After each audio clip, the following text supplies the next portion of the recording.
Jai Hind. I welcome you all on the online class of Physical Education, Kendriya Vidyalaya Sangathan, Delhi region. We are here for the 12th class, chapter number 2, Sports and Nutrition. Hopefully I'm online. Say yes in the comment box if you are watching me and my voice is clear.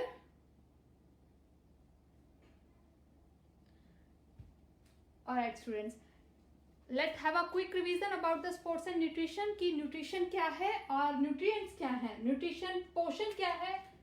आपको बताया था, बच्चे confuse होते हैं इसमें कि पोषण है क्या, न्यूट्रिशन है क्या और न्यूट्रिएंट्स है क्या. There can be one mark question. क्या है न्यूट्रिशन, पोषण क्या है? It is the process of consuming food. Means आप जो खाना खा रहे हो, फूड को इंटेक करना, और नर्चरिंग लिक्विड्स, सॉलिड और लिक्विड सभी उसी में आ जाएंगे. डाइजेस्टिंग एंड एब्जॉर्बिंग, पहले खाना है, उसको डाइजेस्ट भी करना है, and then absorbing and then using them for health and grow. और उसके बाद उस फूड का एक पर्टिकुलर रूप में, जैसे आपको बताया था कि ग्लूकोज के रूप में डिफरेंट बॉडी पार्ट्स के द्वारा उसको यूज करना for your health and grow. That all process is called nutrition. And what is nutrients? They are the components in food that an organism uses to survive and grow. वो components हैं food के. कौन कौन से components हैं? जो 5 components आपको food को बताया था, macro and micro are different one, but mainly 6 components are there. You have to remember what are the macro components and what are the micro components. हम यहाँ पर है जो आज हम डिस्कस करेंगे कि मैक्रो कंपोनेंट्स कौन कौन से हैं फूड के, न्यूट्रिएंट्स के, या फूड के, या जो भी आप खाना खाते हैं उसके, या डाइट के. It can be, question can be like this, write down the macro components of diet.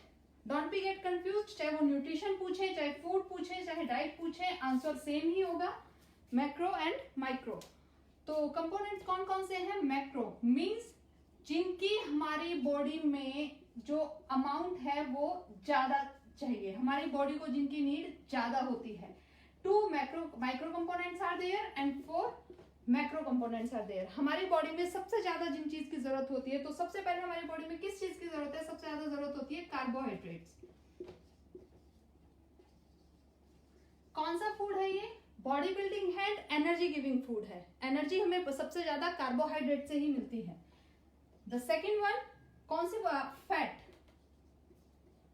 Third one protein, and then the fourth is water. ये ऐसे कंपोनेंट्स हैं जिनकी हमारी बॉडी में ज्यादा जरूरत है. That's why these components called macro components. कल एक गुड़िया ने क्वेश्चन पूछा था, I think I forgot her name, कि why we include vitamin in micro components. Then second one is minerals. Okay, देखो माइक्रो कंपोनेंट्स फूड के वो कंपोनेंट्स हैं जिनकी हमारी बॉडी में नीड बहुत कम है. इवन इन मिलीग्राम, इनकी अगर हम बात करते हैं, we can eat it in grams and kilograms, but अगर हम विटामिन और मिनरल्स की बात करें तो हमारी बॉडी में इनकी नीड है वो बहुत कम है. और कुछ विटामिन तो ऐसे भी होते हैं जो हमारी बॉडी में स्टोर ही नहीं होते, जो कि एक्सक्रिएट हो जाते हैं. उनका एक्स्ट्रा जो भी अमाउंट आपकी बॉडी में होगा वो आपके एक्सक्रिएटरी सिस्टम के थ्रू एक्सक्रिएट हो जाता है. तो ये जितने भी मिनरल्स और विटामिन हैं, विटामिन जो हमारे फैट सॉल्युबल है एंड वाटर सॉल्युबल है, टोटल 6 है, वो 4 fat soluble and 2 water soluble. उसी में ही आपका विटामिन कॉम्प्लेक्स, बी कॉम्प्लेक्स आ जाता है. और नॉन बी कॉम्प्लेक्स विटामिन जो है वो सी है. विटामिन सी को नॉन कॉम्प्लेक्स विटामिन बोला जाता है. तो विटामिन की हमारी बॉडी में बहुत कम मात्रा में जरूरत होती है. That's why they come in this category. Same as minerals. Minerals भी बहुत सारे हैं, लेकिन जो हमारी बॉडी में इंपॉर्टेंट मिनरल्स हैं वो 12 और 13 है, जिनकी हमारी बॉडी को नीड होती है. और ये इतने इंपॉर्टेंट है कि अगर इनकी डेफिशिएंसी बॉडी में हो जाए तो पर्टिकुलर विटामिन की वजह से या पर्टिकुलर मिनरल की कमी की वजह से, डेफिशिएंसी की वजह से एक रोग हमें, एक डिजीज हमें हो जाती है. For example I told you, vitamin D की वजह से हो जाएगा रिकेटस. विटामिन ए रतौंधी, नाइट ब्लाइंडनेस जो बोलते हैं. विटामिन बी की वजह से बेरी बेरी रोग हो जाएगा आपको. विटामिन सी की कमी है तो स्कर्वी रोग हो जाएगा. आयरन की कमी है तो आपको पता है क्या होता है, आयरन खून की कमी हो जाएगी, जो हीमोग्लोबिन होता है वो कम हो जाएगा आपके. फास्फोरस की कमी, अगर आपकी जो मिनरल्स है फास्फोरस उसकी कमी होती है तो आपकी जो बोन्स हैं उनमें, आपकी जो बोन्स की पावर है वो कम हो जाएगी. बोन्स आपकी फुलफुली हो जाएंगी, उनमें स्ट्रांगनेस नहीं रहेगी. ये हम डिस्कस करेंगे इस टॉपिक में. अभी let we focus one by one on every macro components of the diet. लेकिन ये क्वेश्चन आपको क्लियर होना चाहिए। लास्ट 2 ईयर से ये इंपॉर्टेंट क्वेश्चन है जो सीबीएसई के क्वेश्चन पेपर में पूछा जाता है, कभी माइक्रो कंपोनेंट्स और कभी मैक्रो। और बच्चे कई बार जब हम आंसर शीट चेक करते हैं तो अपोजिट लिख देते हैं। तो आपको एक कॉन्सेप्ट याद रखना है, जो आपकी बॉडी में ज्यादा चाहिए वो मैक्रो है, और जिनका कम अमाउंट चाहिए वो माइक्रो है। Okay, the first one was carbohydrate. मैं थोड़ा आपको डिटेल में समझाऊंगी, अगर आपको वो ना के समझ आए तो कोई बात नहीं, वरी मत करना। एक नॉर्मल जो जनरल कॉन्सेप्ट है वो हम कार्बोहाइड्रेट का आप लेके चलना, इतना डीप जाने की जरूरत नहीं है। But let me explain in detail you. क्या है कार्बोहाइड्रेट जो बनता है? CHO। कंपोजिशन किस किस का है? कार्बन, हाइड्रोजन एंड ऑक्सीजन, इन तीन का कंपोजिशन है कार्बोहाइड्रेट। अगर इनकी बात करें C1H2O, तो ये इनका रेशो जाता है कार्बन, हाइड्रोजन एंड ऑक्सीजन 1:2:1। जो साइंस के स्टूडेंट होंगे वो समझ गए होंगे कि ये क्या क्या चीज है। और उसके अगर बात करें तो जो इंपॉर्टेंट फैक्टर्स मैं आपको कार्बोहाइड्रेट के बारे में बता रही हूं, आप उसके बारे में लिख सकते हैं। तो हमारी बॉडी का जो एनर्जी सप्लाई है वो 50 to 70% कार्बोहाइड्रेट से ही होता है। Yesterday I told you fats are also responsible for energy supply। Energy हम फैट से भी लेते हैं, लेकिन फैट से एनर्जी लेना एक हार्ड टास्क है। जब आप हाफ एन आवर की एक्टिविटी कर लेते हो उसके बाद ही आपका फैट रिड्यूस होना शुरू होता है बॉडी से। मींस आधे घंटे की कॉन्टिन्यूसली एरोबिक एक्सरसाइज करने के बाद आपका फैट बर्न होना शुरू होता है, वहां से आपको एनर्जी मिलती है। तो नॉर्मली माना जाता है कि विदिन 20 to 25 मिनट्स जो भी आप फिजिकल वर्क कर रहे हो वो एनर्जी हमें कार्बोहाइड्रेट से ही मिलती है। एक और क्या है कि जो बॉडी वेट है, हमारी बॉडी वेट का 1% कार्बोहाइड्रेट है। आपकी बॉडी में अगर 100 kg वेट है, 1% कार्बोहाइड्रेट्स ऑफ बॉडी वेट। अगर आपकी बॉडी में 100 kg वेट है किसी पर्सन का, तो उसका जो 1 kg वेट है वो उसकी बॉडी का कार्बोहाइड्रेट्स है। देन एक इंडिविजुअल पर्सन को कितनी कार्बोहाइड्रेट्स चाहिए? 400 ग्राम एवरी डे।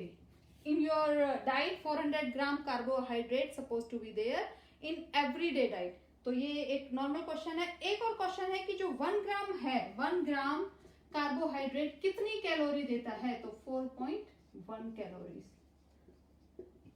तो 400 ग्राम आप जब कार्बोहाइड्रेट लेंगे तो नॉर्मली 1600 कैलोरीज आपके पास आ जाती हैं। नियरली जो चाहिए हमें 400 ग्राम के एवरेज कार्बोहाइड्रेट एवरी डे हमारे फूड में इंटेक होना चाहिए। और 1 ग्राम कार्बोहाइड्रेट हमें कितनी कैलोरी दे रहा है?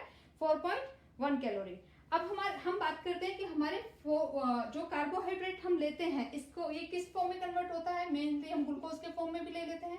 सबसे इजी फूड सब्सटेंस है जो डायरेक्ट हमारी मसल्स में सप्लाई होता है और हमें एनर्जी देता है। That's why sports person drink glucose during play, between the match as well. वो मैच से पहले भी, बाद में भी और in between as well they used to drink glucose और glucose other drinks। जो भी आपकी ड्रिंक्स होती है उनमें ग्लूकोज मिक्सड होता है क्योंकि जल्दी ही आपको एनर्जी प्रोवाइड कर देता है।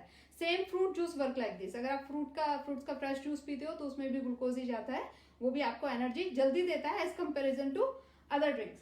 ओके, अगर ग्लूकोज है इसका, आप ये देखिए, आप ग्लूकोज का जो फॉर्म जाएगी कार्बोहाइड्रेट्स की वो जाती है ग्लाइकोजन। कहाँ स्टोर होता है? मोस्टली ग्लाइकोजन हमारे कहाँ होता है कि हमारा जो भी एक्स्ट्रा कार्बोहाइड्रेट हमने बॉडी में लिया है 400 ग्राम, सो हमारी नीड है, वो हमने कैलोरी बर्न कर दी। उसके अलावा जो भी एक्स्ट्रा कार्बोहाइड्रेट हमारी बॉडी में है वो जाके हमारे लीवर में इस रूप में स्टोर हो जाएगा। न्यूट्रिशन का ही पार्ट है। कार्बोहाइड्रेट ग्लाइकोजन के रूप में हमारे लीवर में स्टोर हो जाएगा। लीवर एक ग्लैंड है जो आपकी एंडोक्राइन और एक्सोक्राइन दोनों ग्लैंड्स की तरह काम करता है। लीवर जो हमारी ग्लैंड है, तो वहां जाके ग्लाइकोजन के रूप में ये हमारा स्टोर हो जाता है। और जो बेसिक यूनिट है कार्बोहाइड्रेट की वो आपकी ग्लाइकोजन ही है। अब बात करें कि मिलता किस में है, कि कैसे फ्रूट्स में किस चीज में मिलेगा, तो जितनी भी आपकी शुगर है, स्टार्चेज है, फाइब्रस फ्रूट्स हैं, ग्रेन्स हैं, वेजिटेबल्स हैं, मिल्क प्रोडक्ट्स हैं, मोस्टली सभी में हमारा कार्बोहाइड्रेट्स होता है। और ये अगर नॉर्मल इसका इंपॉर्टेंट पूछे तो it's a very important source of energy.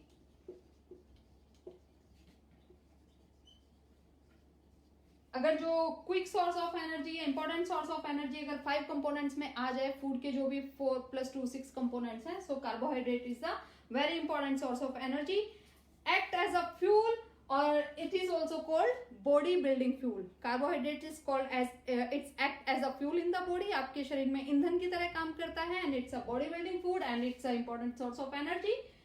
And rest of the things you know. Okay, let's come to the point. How many types of carbohydrates are there और द फॉर्म्स ऑफ कार्बोहाइड्रेट्स.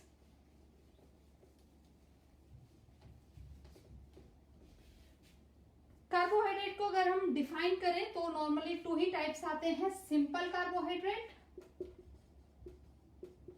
आप simple ही याद रखना, simple and complex. जो simple है उसको हम बोलते हैं मोनोसैचुराइड्स.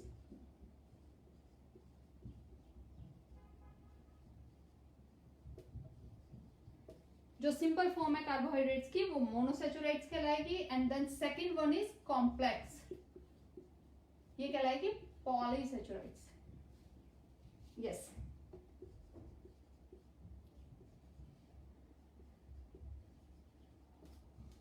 Simple form simple carbohydrates and complex carbohydrates. अब देखो नेम से सिंपल होगा, मोनोसैचुराइड्स, पॉलीसैचुराइड्स. ये नाम आपको ना याद रहे, आप ये जरूर याद रखना, सिंपल एंड कॉम्प्लेक्स.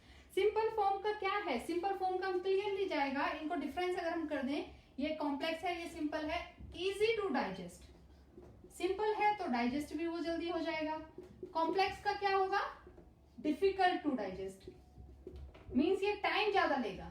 डाइजेस्ट तो हो जाएगा ये भी, लेकिन इसको डाइजेस्ट होने में टाइम ज्यादा लगेगा, जो पॉलीसैचुराइड्स है. सेकेंड थिंग क्या होगी, ये स्वीट इन टेस्ट. इसका जो टेस्ट होता है वो स्वीट होता है, मीठा टेस्ट होता है. एंड दिस वन, ये वाला जो है ये नॉट स्वीट, इसका टेस्ट स्वीट नहीं होता, इसका खारा टेस्ट होता है. हल्का हल्का सा खारा खारा सा टेस्ट आता है ना, कि अगर हम बात करते हैं किसी भी चीज की, जैसे आलू का टेस्ट है वो स्वीट नहीं है, दैट वन इज पोटैटो, तो not. And then this one soluble in water, ये पानी में घुल जाता है. And this one insoluble in water.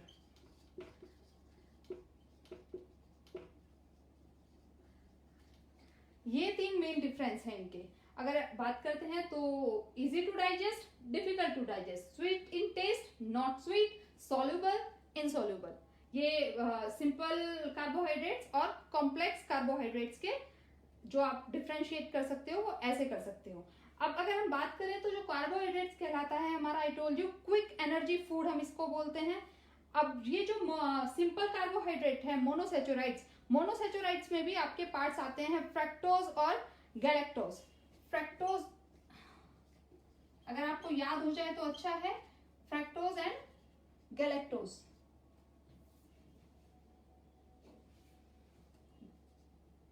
GALA galactose. Yes, जो हमारा सिंपल मोनोसैचुराइड्स है उसी के 2 टाइप्स आ जाते हैं, फ्रक्टोज एंड गैलेक्टोज. फ्रक्टोज किस में होता है, जो हनी है आपका नेचुरल जो शहद है, वो सबसे मीठा कार्बोहाइड्रेट है, सिंपल फॉर्म कार्बोहाइड्रेट है. That one is good for your health as well. और एप्पल जूस वगैरह जो है, जो जूसेस हैं, वो आपके फ्रक्टोज में आ जाएंगे. गैलेक्टोज में क्या आ जाता है आपका, सिंपल शुगर जो होती है, जो आपकी नॉर्मल चीनी है या गन्ने से जो चीनी बन गई है, शक्कर बन गई है. कुछ घी में भी ग्लैक्टोज होता है, जो आपका बटर होता है उसमें, बटर मिल्क है जो लस्सी है उसमें भी ग्लैक्टोज होता है. लेकिन अब कहेंगे कि घी में अगर बटर मिल्क में ये है तो वो डाइजेस्ट क्यों नहीं होते. जो बटर मिल्क है, लस्सी है, वो आपको जल्दी ही डाइजेस्ट हो जाती है. घी भी जल्दी ही डाइजेस्ट होता है, घी की वजह से तो बल्कि आपका जो फूड है वो भी डाइजेस्ट होगा. I am talking about real ghee, जो आपका प्योर घी होता है, वो नहीं कि जो डालडा घी और आ गया है. या फिर ये भी नहीं कि एक कटोरी सब्जी में आपने घी बहुत ज्यादा डाल दिया तो भी डाइजेस्ट होने में टाइम लगेगा. But ghee is a very good source and it digest quickly. ऐसा नहीं है कि वो डाइजेस्ट होने में बहुत ज्यादा टाइम लगाता है, if you are taking that in proper quantity. Okay, अब आता है कॉम्प्लेक्स है, जो पॉलीसैचुराइड्स कार्बोहाइड्रेट्स हैं. इसके भी आपके 3 टाइप्स आ जाते हैं, starch, glycogen, cellulose.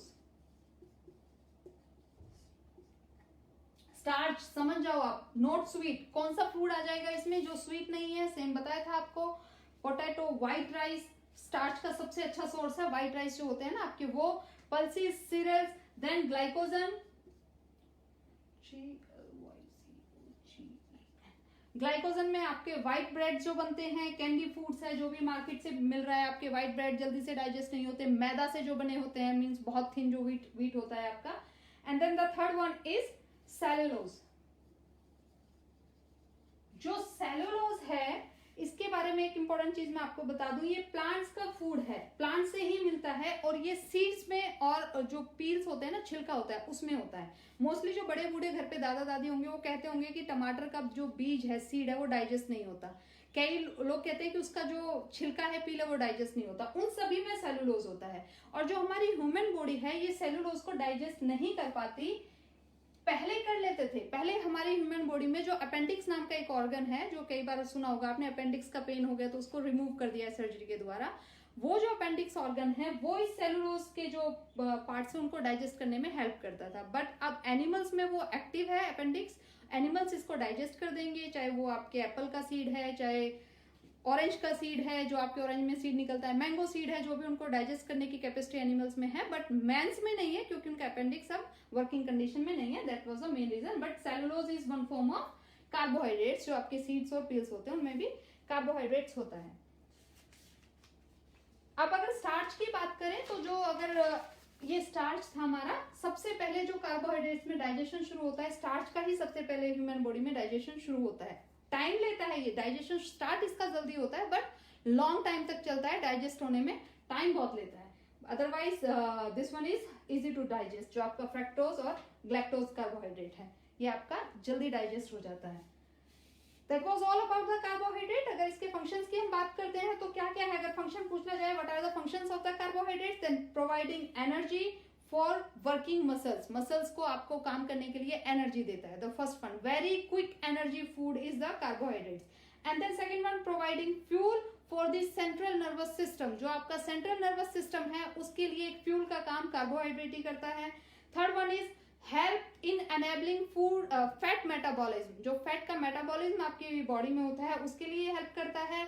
Help preventing protein from being used as energy, जो आपका प्रोटीन है उसको भी, प्रोटीन भी आपका एनर्जी गिविंग फूड है, लेकिन प्रोटीन से पहले कार्बोहाइड्रेट सामने आ जाता है और वो हेल्प करता है प्रोटीन को हम फ्यूल की तरह यूज ना करें। क्यों ना करें, क्योंकि अगर हम उसको प्रोटीन को एनर्जी के रूप में ज्यादा यूज कर लेंगे तो जो हमारी बॉडी की डिमांड है कि हमारी बोन्स की, हमारे टिश्यूज की, जो प्रोटोप्लाज्म नाम का फ्लूइड हमारे सेल में होता है वो प्रोटीन होता है उसमें बहुत, तो वहां प्रोटीन की कमी हो जाएगी और जिसकी वजह से बॉडी को डैमेज होगा। तो कार्बोहाइड्रेट प्रोटीन को प्रोटेक्ट करता है एक एनर्जी की तरह यूज करने के लिए। And then making nucleic acid in the body, जो क्रोमोसोम्स को हेरिडिटिकल ट्रांसफर करते हैं ना, न्यूक्लिक एसिड बनता है, आपके क्रोमोसोम्स हेरिडिटिकली ट्रांसफर होते हैं। कहते हैं ना क्रोमोसोम्स का एक पेयर है, मदर से सन में या डॉटर में आता है, आरएनए डीएनए जो होते हैं उनको ट्रांसफर करने में भी ये कार्बोहाइड्रेट हेल्प करता है। Then absorption of calcium, calcium को डाइजेस्ट करने में, एब्जॉर्ब करने में, और विटामिन बी कॉम्प्लेक्स का जो कुछ निर्माण है जो उसके हेल्प करता है विटामिन बी कॉम्प्लेक्स को मैन्युफैक्चर करने में या बॉडी में डाइजेस्ट करने में, कार्बोहाइड्रेट आपकी जो कुछ हेल्प है उसमें भी होती है। That was all about the carbohydrate। एक इम्पोर्टेंट टॉपिक अगर आपको बताएं हम, अगर जब ग्लूकोज की बात ही चल रही है, कार्बोहाइड्रेट की बात चल रही है, तो आपको मैंने एक बताया था कि जो डायबिटीज है, शुगर है, वो हमें क्यों होता है कि लेस इंसुलिन की वजह से ग्लूकोज ज्यादा हो जाता है हमारा और इंसुलिन लेवल कम हो जाता है, पैनक्रियाज ग्लैंड कम होती है। और अगर इसके अपोजिट हो जाए, हम कार्बोहाइड्रेट कम लें तो ग्लूकोज कम बनेगा बॉडी में, और इंसुलिन ज्यादा हो जाए, पैनक्रियाज ग्लैंड तो अपना काम कर ही रही है, वो इंसुलिन नाम का जो हार्मोन है उसको सीक्रेट कर रही है। और अगर हम फास्टिंग में, कई बार ऐसा हो जाता है कि हमने फास्टिंग की और हमने ग्लूकोज नहीं लिया, कई बार लोग करते हैं कि मीठा नहीं खा रहे हैं कुछ भी है, तो उस टाइम क्या होगा, इंसुलिन हमारा ज्यादा हो जाएगा, more insulin and less glucose. और अगर ये लॉन्ग टाइम तक प्रैक्टिस भी होती रहे ना, कई बार भूखे जो कुपोषण के शिकार बच्चे हो जाते हैं, माल न्यूट्रिशन के, उनके भी साथ भी प्रॉब्लम आ जाती है, तो एक डिजीज हो जाती है दैट इज कॉल्ड हाइपोग्लाइसीमिया। अगर आपने कार्बोहाइड्रेट अपनी डाइट में कम किया तो ग्लूकोज कम हो जाएगा, पैनक्रियाज ग्लैंड अगर आपकी एक्टिव है, ऑलरेडी सीक्रेट कर रही है इंसुलिन, तो आपको हाइपोग्लाइसीमिया नाम की एक डिजीज हो सकती है, that is opposite to the diabetes.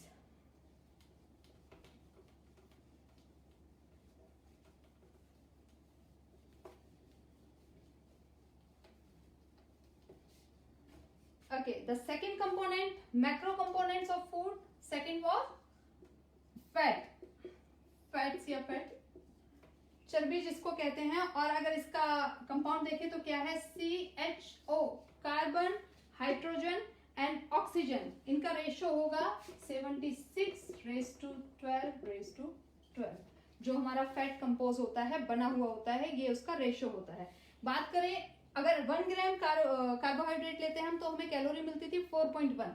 वही फैट किसे बोलते हैं, तो अगर 1 ग्राम फैट है तो हमारी 9.1। This is a important question, पूछा जा सकता है, 1 mark question can be there. Protein और carbohydrate 1 gram same calorie produce करते हैं 4.1, लेकिन फैट की कैलोरी नियरली डबल होती है, दैट इज 9.1 कैलोरीज। अच्छा, अब किसके होता है कि फैट का क्या जाता है, they are composed of fatty acid.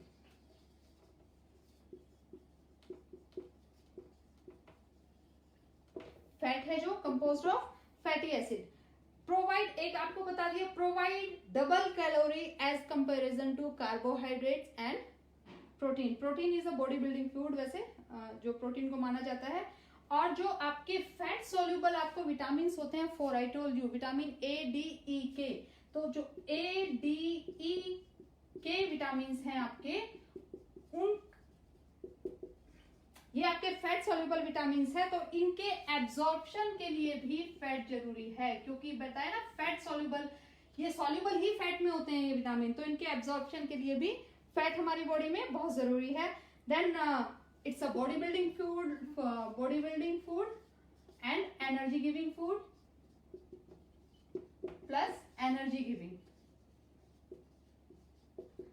जिनको एरोबिक एक्सरसाइज करनी है या जिनका वर्क एरोबिक एक्सरसाइज से रिलेटेड है, एरोबिक वर्क से रिलेटेड है, उनके लिए फैट को लेना, कंज्यूम करना बहुत जरूरी है, क्योंकि एक टाइम 20 और 25 या 30 मिनट्स के बाद कार्बोहाइड्रेट अपना काम बंद कर देता है। Then only if you want more energy then we suppose to take from the fats. उसके बाद हमें फैट से ही वो एनर्जी मिलेगी जो कि आपकी बॉडी में स्टोर है या आपने नेचुरली इनटेक भी किया है। ऐसा नहीं है कि स्टोर ही होता है, नेचुरल जो आप इनटेक कर रहे हो फूड में, that will also help for the energy.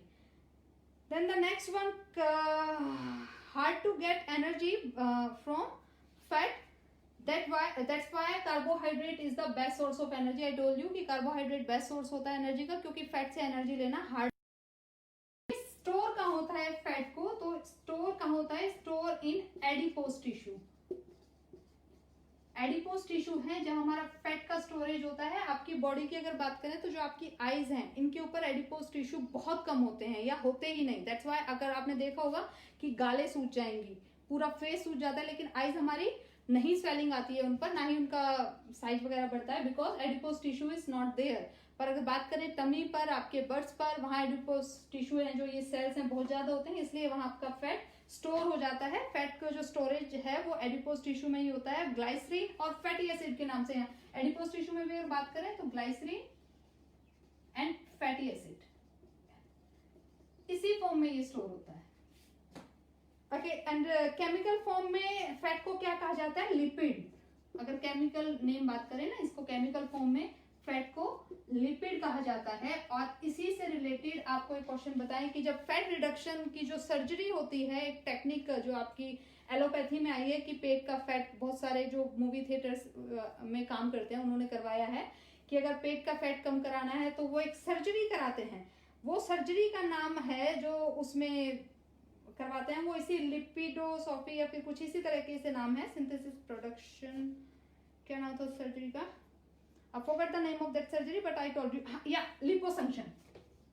LIPO, liposuction surgery, जो आपका फैट को कम कराने के लिए की जाती है। That's why the lipid जो इसका केमिकल नेम है फैट का, और लिपोसक्शन जो सर्जरी है वो आपके फैट को रिड्यूस कराने के लिए बॉडी से करी जाती है। अब सिंथेसिस की बात करें तो बॉडी में जो सिंथेसिस होता है फैट का नहीं होता। We need more O2 for fat digestion. Fat को डाइजेस्ट करने के लिए हमें ज्यादा O2 की जरूरत होती है। और अगर सबसे बेस्ट सोर्स बोले फैट का तो क्या है, बटर है। बटर में आपके सबसे ज्यादा फैट होता है, butter is the best source of the fat. Natural saturated fat एक अब आपके वो बताते हैं आपको।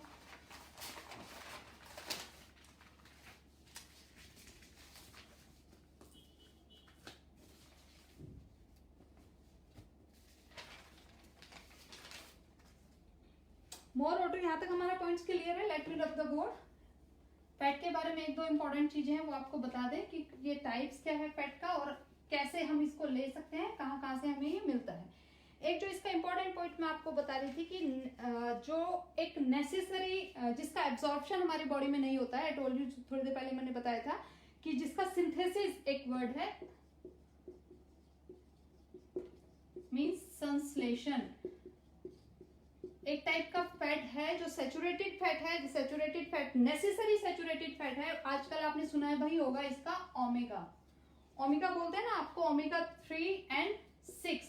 ये जो फैट का टाइप है ये हमारी बॉडी में इसका सिंथेसिस नहीं होता, इसके दो ही टाइप्स हैं। और ये जो ओमेगा 3 एंड 6 है बहुत जरूरी है हमारी आई साइट के लिए। कई बार आप आई साइट जब आपकी आंखें कमजोर हो जाती है तो डॉक्टर आपको यही ओमेगा 3 एंड 6 लेने के लिए बोलते हैं। और किस लिए जरूरत है इसकी? हमारे जो नर्वस सिस्टम के लिए ओमेगा 3 एंड 6। अब इसका सिंथेसिस संश्लेषण हमारी बॉडी में नहीं हो रहा है तो हम इस फैट को डायरेक्ट लेते हैं, या तो फिश ऑयल है या फिर जो वेजिटेरियन है उनके लिए नट्स है, नट्स का जो ऑयल है वो ही डायरेक्ट हमें इसको देता है, और जो ओमेगा 3 एंड 6 है। It's very necessary for our body, for our eyes and for our nervous system. बात करते हैं सोर्सेस ऑफ फैट की। अगर फैट के सोर्सेस क्या हैं तो it's very easy, you all know animal sources and vegetable sources. जो फैट हमें एनिमल्स के थ्रू मिले that is called animal sources, and vegetable sources जो हमें वेजिटेबल्स के थ्रू मिलता है। एनिमल से हमें क्या मिलता है?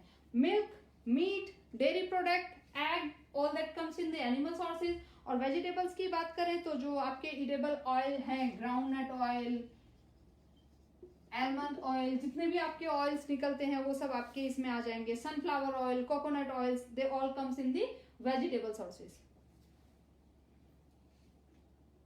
अब जो इसके सोर्सेज बता दिया, अब टाइप्स की बात करते हैं। एक छोटा सा फैट में जो टाइप्स है बहुत इंपॉर्टेंट है आपका डे टू डे लाइफ के बारे में। Even you can help your family members as well by this knowledge. आप अपने फैमिली मेंबर्स को बता सकते हैं किचन से आप अपना जो अनसेचुरेटेड फैट है या आप मार्केट में जो अनसेचुरेटेड फैट के प्रोडक्ट्स कंज्यूम करते हैं उसको आप रिड्यूस कीजिए अपनी डेली इंटेक से।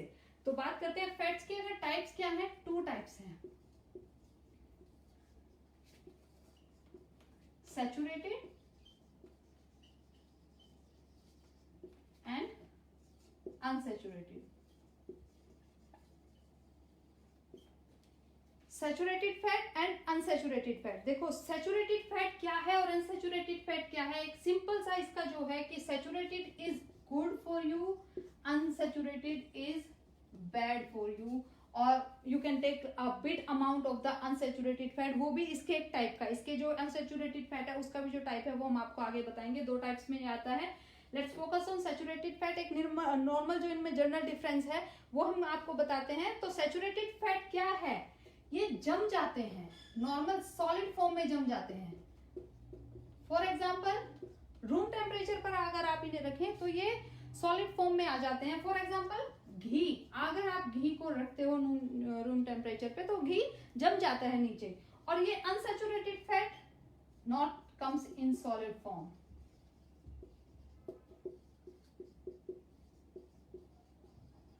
क्या है इसका एग्जाम्पल जो सॉलिड फॉर्म में आएगा ही नहीं?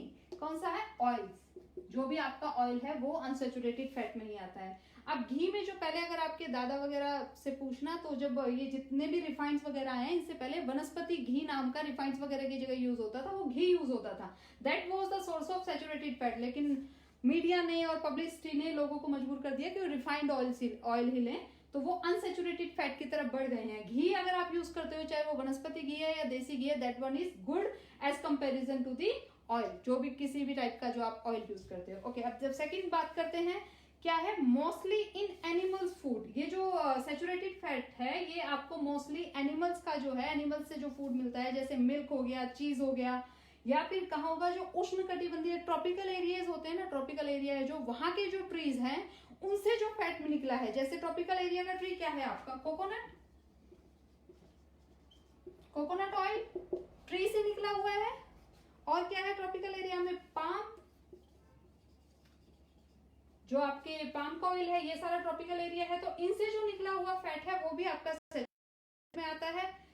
और अनसैचुरेटेड फैट में आता है आपका ऑयल फ्रॉम प्लांट्स, जो आपका पौधों से तेल निकलता है वो आपका अनसैचुरेटेड फैट है। पौधा किस चीज का है, क्या आपको ट्री, और पौधे में जो ट्री है आपका वो जैसे कोकोनट का ट्री है उसका ऑयल है वो आपका सैचुरेटेड फैट में आएगा। लेकिन अनसैचुरेटेड फैट में प्लांट्स कौन सा हो गया आपका ग्राउंडनट, ग्राउंडनट जो मूंगफली का तेल है, और कौन सा हो गया मस्टर्ड, सरसों, सरसों का भी आपका प्लांट होता है, ट्री नहीं होता। उनका जो ऑयल है वो आपके अनसैचुरेटेड फैट की कैटेगरी में आता है। लेकिन इसमें कंफ्यूज मत होना, इसमें भी मैंने आपको बताया था कि दो टाइप है, तो ऐसा नहीं है कि सरसों मस्टर्ड ऑयल है जो या फिर ग्राउंडनट ऑयल है वो कंप्लीटली बैड है। वो किस कैटेगरी में आएंगे वो हम आगे अभी आपको एक्सप्लेन करेंगे। But as comparison to mustard oil और as comparison to groundnut oil, coconut oil or palm oil is better, and as comparison to coconut oil ghee is much better, but you must consume the calorie of that amount। ऐसा ना हो कि आप घी खाई जा रहे हो, calorie burn ही नहीं कर रहे हो, तो आपको कैलोरी बर्न भी करना बहुत जरूरी है। अब इसी की बात करते हैं कि जितने भी ठोस हैं वो आपको बता ही दिया था कि होगा। हार्मफुल क्या है कि जो इस सैचुरेटेड फैट है इसको हम बताएं कि ये हार्मफुल है, क्योंकि एलडीएल जो कोलेस्ट्रॉल है आपका, एलडीएल कोलेस्ट्रॉल के भी आपके टू टाइप्स होते हैं, एलडीएल और एचडीएल। जो एलडीएल है कोलेस्ट्रॉल, इसको बैड कोलेस्ट्रॉल बताया जाता है कि अगर आप इसको डाइजेस्ट नहीं करोगे तो आपके ये एलडीएल को बढ़ा देगा। इसी वजह से जिनका कोलेस्ट्रॉल बढ़ा होता है उनको घी की मनाही होती है, उनको मना करते हैं घी मत खाना, क्योंकि उनका पहले ही कोलेस्ट्रॉल बढ़ा हुआ है। पर अगर अच्छे सोर्स की बात करें, ghee is a very good source, but you suppose to do the physical activity. I told you, अगर आपको उसको अच्छे यूटिलाइज करना है तो हमें फिजिकल एक्टिविटी करनी पड़ेगी। अब अनसैचुरेटेड फैट की हम बात कर रहे थे कि ये जमता नहीं है, ऑयल है जैसे, liquid at room temperature. Room temperature की अगर हम बात करें तो ये लिक्विड रहता है वहां पर, वो सॉलिड फॉर्म में नहीं आता। और आपके जो कोलेस्ट्रॉल लेवल है, एलडीएल जो आपका बैड कोलेस्ट्रॉल है, इसको ये इंप्रूव करता है। तो अगर आप कोलेस्ट्रॉल के पेशेंट हैं तो आपको ये ही फॉर्म है जो इधर वाला जो अनसैचुरेटेड फैट था वो लेना चाहिए। और अगर आपको कोलेस्ट्रॉल की प्रॉब्लम नहीं है तो आपको सैचुरेटेड फैट लेना चाहिए। ऐसा नहीं है कि वो ही कंप्लीटली बैड हो गया, ये कंप्लीटली बैड हो गया। I told you yesterday as well, जो डाइट है वो बहुत सारी कंडीशंस पे डिपेंड कर जाती है। अब आपको चेक करना है कि आपकी कंडीशन क्या है, आपका कोलेस्ट्रॉल लेवल क्या है, आपका एनर्जी वर्क क्या है, और आप कितनी कैलोरीज बर्न करते हो। उसी के बेस पर आपको डिसाइड करना है whether you will go for the unsaturated fat और whether you will go for the saturated fat. Students की बात करें तो saturated fat is good for you. Okay, अब जो अनसैचुरेटेड फैट है इसके भी दो कैटेगरीज मैंने बताया था आपको, दो बन जाती हैं। सैचुरेटेड फैट, एक जो नॉर्मल डिफरेंस था वो आपको क्लियर हो गया होगा। अनसैचुरेटेड फैट को देखते हैं हम, इसकी क्या दो कैटेगरीज हैं, जिसको लोग ट्रांस फैट के नाम से भी अलग कहते हैं। इसको मैं बताती हूँ, अनसैचुरेटेड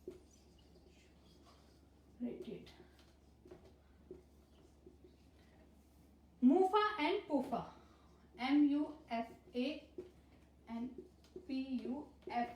फुल फॉर्म क्या है इसकी, मूफा की मोनो अनसैचुरेटेड फैटी एसिड्स, पूफा की poly unsaturated fatty acid. Let me write down for you, poly unsaturated fatty acids and this one is mono unsaturated fatty acids। Unsaturated fat को आप दो category में दे दोगे, तो जो मोनो अनसैचुरेटेड फैटी एसिड्स हैं वो आपके वेजिटेबल ऑयल्स हैं वो आ जाता है। जितना भी आपके जो वेजिटेबल्स ऑयल हैं, कौन कौन से हैं वेजिटेबल ऑयल्स, जैसे ग्राउंडनट ऑयल है आपका, या ऑलिव ऑयल है, पीनट ऑयल है, जो भी आएगा वो सब इसमें आ जाएगा मोनो अनसैचुरेटेड फैटी एसिड। और पॉली अनसैचुरेटेड फैटी एसिड में आ जाएगा आपका सनफ्लावर ऑयल, सोयाबीन ऑयल, जो प्लांट्स का ऑयल निकलता है ना, सनफ्लावर ऑयल प्लांट से जो निकल रहा है, जो ग्राउंडनट से निकल रहा है वो आपका मोनो अनसैचुरेटेड है, और जो प्लांट से निकल रहा है वो आपका पॉली अनसैचुरेटेड फैट है। अब इसी में जो ये वाला जो फैट है आपका मोनो अनसैचुरेटेड, ये वाला जो फैट है ये आपके कोलेस्ट्रॉल लेवल को कम कर देता है। मींस जिनको कोलेस्ट्रॉल, जो एलडीएल कोलेस्ट्रॉल है, कोलेस्ट्रॉल भी बेटा टू टाइप्स है, LDL and HDL. One mark question can be there, the bad cholesterol is also known the good cholesterol is also known as HDL। Cholesterol आपकी body में जरूर होना चाहिए, लेकिन जो बैड कोलेस्ट्रॉल है दैट वन इज LDL, वो ज्यादा नहीं बढ़ना चाहिए, वो कम रहना चाहिए, और जो गुड कोलेस्ट्रॉल है HDL वो बढ़ना चाहिए। तो ये जो ये वाला मूफा है, मोनो अनसेचुरेटेड फैटी एसिड्स है, जो वेजिटेबल ऑयल है, जिनका बैड कोलेस्ट्रॉल है, उनको ये वेजिटेबल ऑयल कंज्यूम करना चाहिए, क्योंकि ये आपके LDL को कम कर देता है और HDL को ये बना कर रखता है। आपको क्लियर होगा, अगर आपकी फैमिली में जो पेशेंट है कोई कोलेस्ट्रॉल की वजह से, तो उनको हमें वेजिटेबल ऑयल देना है, घी नहीं देना। पर आप स्टूडेंट हो, you can go for the ghee. अब इसकी बात करते हैं पूफा की। पूफा क्या करेगा, जो हमारा पॉली अनसेचुरेटेड फैटी एसिड है, ये भी आपका जो LDL है उसको कम करेगा, जो लोअर कोलेस्ट्रॉल का जो है LDL पार्ट, उसको ये रिड्यूस करता है, कम करता है। तो कोलेस्ट्रॉल के पेशेंट्स के लिए अनसेचुरेटेड फैट को ही अच्छा माना गया है, दैट्स व्हाई दे से unsaturated fat is good. But for the energy giving persons, energy consuming persons, जो अपनी कैलोरीज को बर्न कर रहे हैं, स्पोर्ट्स पर्सन है या जिनका हार्ड वर्क है, फिजिकल वर्क है, मजदूरी का काम करते हैं, किसान हैं, उनके लिए saturated fat is good. So according to you, depending on you, according to your physique or your workload, you can classification the fat which you supposed to consume. That was the main thing. अभी एक बात करते हैं trans fat जो आता है। Trans fat, ये fatty acids है हमारे। एक और टाइप का फैट है ट्रांस फैट। स्टूडेंट्स, आपको कई बार बताया जाता है जो फैट का सबसे हार्मफुल टाइप है वो है हमारा ट्रांस फैट। क्या है ट्रांस फैट और ये बनता कैसे है? जो साइंस के स्टूडेंट्स हैं उनको पता भी होगा। It is a fat that has been changed by a process called hydrogenation. Hydrogenation का जो प्रोसेस होता है उसके द्वारा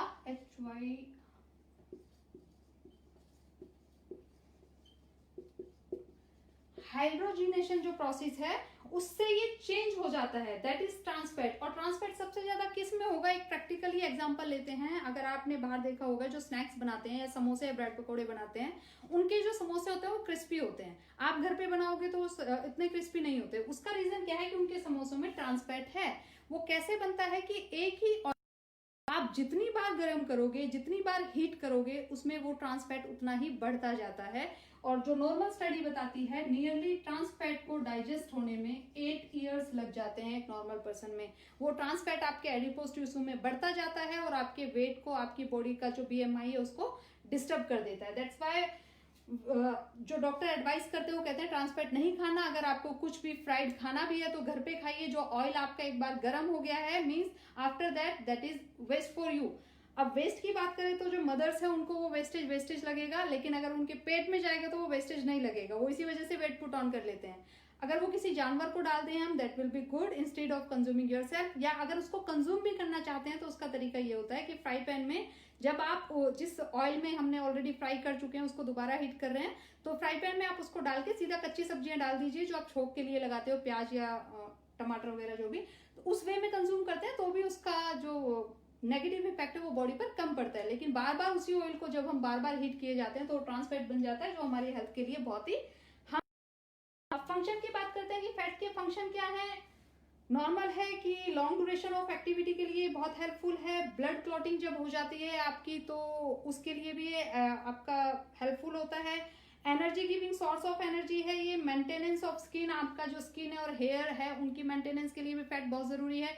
अगर फैट नहीं होगा तो नॉर्मल एयर जो चलती है, हवा चलती है, उससे भी आपकी स्किन फट जाती है। तो एक अमाउंट है जो फैट का वो होना चाहिए। और क्या है, बॉडी टेम्परेचर को मेंटेन रखता है, आपकी बॉडी को सॉफ्ट और ऑयली बना के रखता है। देन जो ट्रांसपोर्टेशन है, फैट सॉल्युबल जो विटामिन है फैट आपका हेल्प करता है, vitamin A, D, E and K। That was the main benefits of the fat.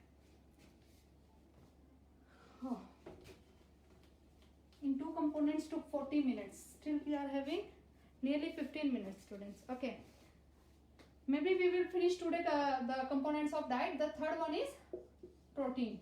आपका कार्बोहाइड्रेट, फैट एंड प्रोटीन यही है जो सबसे ज्यादा टाइम लेते हैं। प्रोटीन क्या है? आपका बॉडी बिल्डिंग फूड है। ये एनर्जी गिविंग फूड बाद में आता है, पहले आपका ये बॉडी बिल्डिंग फूड है। आपकी बॉडी के जो मसल्स हैं, टिश्यूज हैं, उनको ये बिल्ड करता है। That's why it's called body building food. और the food that building blocks of the body, repairing of body cells. Body building food है और रिपेयरिंग ऑफ बॉडी सेल्स, आपके जो बॉडी के सेल्स हैं उनको रिपेयर का काम भी प्रोटीन ही करता है। And then the next one, अगर इसके फॉर्म की बात करें तो हाइड्रोजन, ऑक्सीजन एंड नाइट्रोजन, इनके कंपोनेंट से प्रोटीन बनता है। और सिर्फ यही एक ऐसा फूड कंपोनेंट है जिसमें ना आपका वन न्यूट्रिएंट्स है जिसमें आपका नाइट्रोजन होता है। अदरवाइज और किसी न्यूट्रिएंट्स में जो फूड कंपोनेंट है उसमें नाइट्रोजन का कंपाउंड नहीं है, जो नॉर्मली इसमें बात आती है। अब ये किस में प्रोटीन कन्वर्ट किस में होता है आपका, अमीनो एसिड में। इसकी जो बॉडी में कन्वर्ट की फॉर्म है वो अमीनो एसिड है। और 20 types of amino acids are there, 20 types के अमीनो एसिड्स हैं जो होते हैं जिनमें प्रोटीन कन्वर्ट होता है, जिनकी ह्यूमन बॉडी को नीड है। 20 टाइप के हैं वो, अब हमारे शरीर को, ह्यूमन बॉडी को नीड है। और उनमें से जो 10 टाइप्स के अमीनो एसिड्स हैं वो हमारी बॉडी खुद बना देती है। 10 टाइप्स के, 20 टाइप्स की ह्यूमन बॉडी को नीड है, उनमें से 10 टाइप्स के जो अमीनो एसिड है वो हमारी बॉडी खुद बना देती है। और जो अदर 10 टाइप्स के अमीनो एसिड्स हैं वो हम एक्सटर्नल इनटेक के थ्रू लेते हैं, अपने फूड के थ्रू लेते हैं। तो mainly we need 10 types of amino acids, then we can take from through the protein only. बाकी 10 टाइप्स हमारी बॉडी खुद ही उनको बनाती जाती है। अब इधर आते हैं, रिपेयरिंग, बॉडी सेल्स की रिपेयर करते हैं, बॉडी बिल्डिंग करते हैं। और जो 15% of body wait is protein, जैसे कार्बोहाइड्रेट 1% था तो 15% ऑफ बॉडी वेट है जो आपका वो प्रोटीन है। एंड सबसे ज्यादा जो प्रोटीन मिलता है वो किस में मिलता है, सोयाबीन में। सोयाबीन है ना, उसमें सबसे ज्यादा प्रोटीन अभी तक मिला है। अगर बात करें तो 42% होता है इसमें, सोयाबीन में प्रोटीन। और इसके बाद आता है ग्राउंडनट में।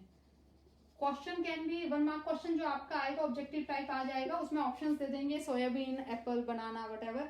The maximum, the good source of protein is, then you have to click soybean. Soybean में ही सबसे ज्यादा प्रोटीन होता है। और उसके बाद आता है वो ग्राउंडनट में। अब प्रोटीन को किसकी बात करें कि जो सेल होता है आपका, ह्यूमन बॉडी की जो फंक्शनल यूनिट है वो सेल है। तो सेल में जो प्रोटोप्लाज्म है, जीव द्रव है, वो प्रोटीन का ही बना होता है कंप्लीटली। वो उसमें प्रोटीन होता है, उसी का वो बना होता है। और हमारी प्रोटेक्ट करते हैं प्रोटीन। और क्या करता है, protect our body in the form of antibody. Protein से हमारे एंटीबॉडी भी बनते हैं, ये हमारी बॉडी को प्रोटेक्ट भी करता है। These are the main important points about the protein। जो एंटीबॉडी भी बनाएंगे, प्रोटोप्लाज्म जो सेल है वो भी बना होता है इसका। 50% of body weight, repairing of body cells and body building food. Only nitrogen is the there in the protein. 20 types of amino acids human body need, 10 types we make, our body make by itself, and 10 types of amino acids we need through food।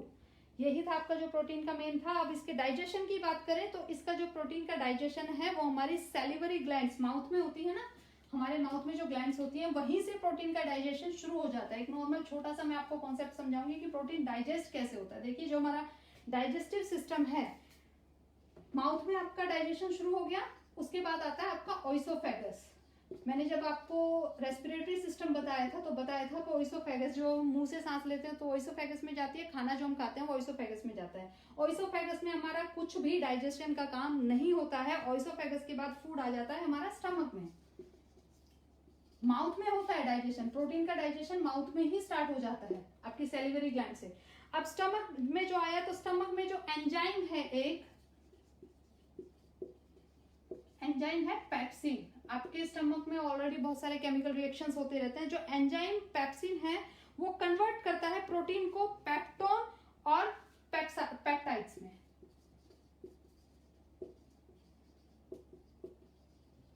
Stomach में जो enzyme pepsin है वो protein को peptone और पेप्साइड्स में convert कर देता है। स्टमक के बाद फूड किस में जा रहा है हमारा, स्मॉल इंटेस्टाइन।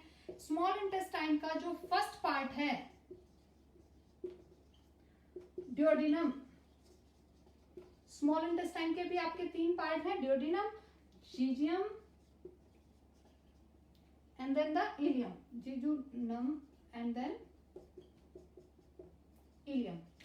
दो स्मॉल इंटेस्टाइन का ये जो पार्ट है ड्यूोडेनम, इसमें जो आपका ये पेप्टोन और पेप्सिसाइड प्रोटीन है, यहाँ एक एंजाइम होता है ट्राइप्सिन। वो क्या करता है, इसको पेप्टोन और पेप्टिसाइड को, ट्राइप्सिन जो एंजाइम है वो अमीनो एसिड्स में बना देता है जो प्रोटीन की फॉर्म है।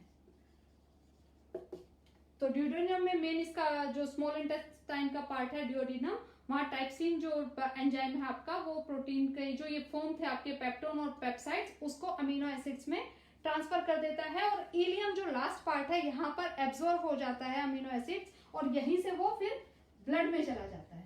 स्मॉल इंटेस्टाइन में आपका प्रोटीन का डाइजेशन पूरा हो जाता है। लॉन्ग जो आपकी लार्ज इंटेस्टाइन है, वहां इसका कोई काम नहीं होता, वो एक्सक्रिएशन का काम हो रहा है सिर्फ। तो इलियम जो आपका स्मॉल इंटेस्टाइन का लास्ट पार्ट है, वहां से आपके ब्लड में प्रोटीन चला जाता है सेल के थ्रू। एब्जॉर्प्शन का काम आपका इलियम में होता है। अब जो इसकी मैंने आपको बताया था कि प्रोटीन में नाइट्रोजन है, वो नाइट्रोजन कहाँ जाती है, तो जो नाइट्रोजन है, सेपरेट नाइट्रोजन हमारी प्रोटीन है, ये अमीनो एसिड जो बना है, इसमें जो नाइट्रोजन है, उसकी जो अनयूज्ड सेपरेट नाइट्रोजन है, उसको लीवर अपने पास ले लेता है यहाँ ब्लड में से वो जो नाइट्रोजन प्रोटीन में आती है ना ऑलरेडी, उसको लीवर ले लेता है। एक लॉन्ग टॉपिक है, इसमें हम नहीं जाएंगे। अब नॉर्मली बात करते हैं कि इसकी कमी से रोग कौन कौन से हो सकते हैं, प्रोटीन की डेफिशिएंसी से क्या हो सकता है हमारी बॉडी में। तो सबसे पहले एनर्जी डेफिशिएंसी आ जाएगी हमारे पास, एनर्जी कम हो जाएगी प्रोटीन की अगर हमारी बॉडी में कमी है तो। एंड देन एनीमिया हो सकता है। The third one, low level of immunity, immunity आपका कम हो सकता है। वेट लॉस हो सकता है। Dry skin, that is also one main cause. And अगर चाइल्ड की बात करें तो चाइल्ड में आपका माल न्यूट्रिशन, मैरास्मस एक डिजीज है जो प्रोटीन की कमी से होती है, ये एडल्ट्स में भी होती है। मैरास्मस कुपोषण होता है, जो माल न्यूट्रिशन होता है उसी का ही एक ये पार्ट है, और खांसी और कुपोषण का ही वो पार्ट है। ये नॉर्मल हो जाता है। और सोर्सेज की बात करें तो प्रोटीन के सोर्सेज क्या क्या है, सेम वही होगा, एनिमल एंड वेजिटेबल। जो आपके उसमें थे ना कार्बोहाइड्रेट के जो फैट के जो सोर्स थे वही सेम इसमें जाएंगे, एनिमल एंड वेजिटेबल। एनिमल में आपका मीट, फिश, एग, मिल्क, चीज, और प्लांट्स वेजिटेबल में मीन्स प्लांट्स का जो पार्ट है उसमें आपके जाएंगे पल्सेस, सीरियल्स, नट्स, ब्रेड्स, जो भी बीन्स वगैरह जो होती हैं वो सब उसमें जाएगा। 3 इंपॉर्टेंट कंपोनेंट्स हमारे हो गए हैं मैक्रोन्यूट्रिएंट्स। अंदर मैक्रोन्यूट्रिएंट्स का जो लास्ट कंपोनेंट है वो है वाटर। वाटर के बारे में आपको ज्यादा बताने की जरूरत नहीं है, आप सबको पता है, ये हाइड्रोजन प्लस ऑक्सीजन 2:1 में इनका होता है जो कंपोनेंट्स है। अब क्या करेंगे, किस नॉर्मल बात करें तो ब्लड में हमारा 90% वाटर है। ब्लड की बात करते हैं तो क्या काम है वाटर का, रेगुलेट न्यूट्रिएंट्स, जो आपके न्यूट्रिएंट्स हैं फूड में उनको बॉडी सेल्स तक पहुंचाता है। Then excretion of waste product through excretory system, जो आपकी बॉडी के वेस्ट प्रोडक्ट हैं उनको एक्सक्रिएशन में काम करता है। पॉइजनस जो प्रोडक्ट्स हैं आपकी बॉडी में बच गए हैं उनको एक्सक्रिएशन का काम करता है। रेगुलेट्स दी बॉडी टेम्परेचर, आपके बॉडी टेम्परेचर को मेंटेन रखता है हॉट एंड कोल्ड वेदर में। नॉर्मल नीड की बात करें तो 4 to 5 litre water every day we need. Human body है जो उसको 4 से 5 लीटर पानी चाहिए। To form body fluids, plasma, जो ब्लड का प्लाज्मा होता है ना उसको बनाने के लिए भी वाटर एक इंपॉर्टेंट रोल प्ले करता है। बॉडी जो फ्लूइड्स हैं और डाइजेस्टिव जूसेस बनाने के लिए काम करता है। Protect the bones to become dry, bones को ड्राई होने से बचाता है। Bones to become dry, important point, आपकी हड्डियों को सूखने से बचाता है। उनमें लिक्विड फॉर्म में जो वाटर है वो काफी हेल्पफुल रहता है। And then help in blood करता है। और क्या करेगा, सप्लाई मिनरल्स, सप्लाई का काम है।